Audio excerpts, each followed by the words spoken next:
शीर्षक। एक पुराने रेडियो की अंतिम धुन।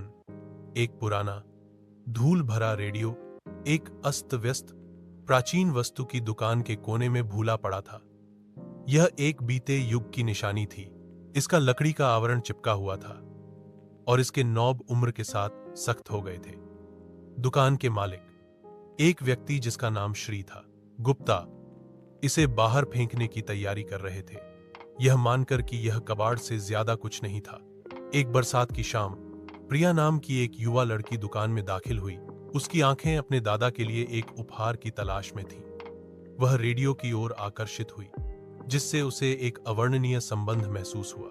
श्री गुप्ता, संशयवादी, ने उससे कहा कि यह काम नहीं करता।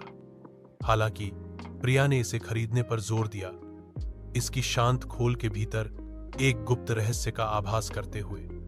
उस रात अपने कमरे की शांत एकांत में प्रिया ने सावधानीपूर्वक रेडियो को चमकाया।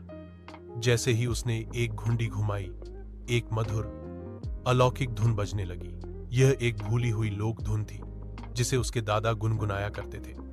संगीत किसी स्टेशन से नहीं आ रहा था। ऐसा लग रहा था कि रेडियो खुद गा रहा था, उन यादों को जारी कर रहा था जिन्हें उसने जीवन भर सोखा था। प्रिया अपने दादा के पास दौड़ी। उसके हाथों में रेडियो था। जब उसने धुन सुनी तो उसकी आंखों में आंसू आ गए। उसने समझाया कि यह वही रेडियो था जिसे उसने अपनी दिवंगत पत्नी प्रिया की दादी के साथ सुना था। धुन एक गीत था जिसे उन्होंने साझा किया था, उनके प्यार का प्रतीक। रेडियो सिर्फ एक धुन नहीं बजा रहा था, यह उनकी यादों को बजा रहा था। अतीत से एक अंतिम सुंदर उपहार। रेडियो एक वस्तु से अधिक बन गया। यह पीढ़ियों के बीच एक पुल था, एक प्रेम कहानी का रक्षक, और इस तथ्य का प्रमाण था कि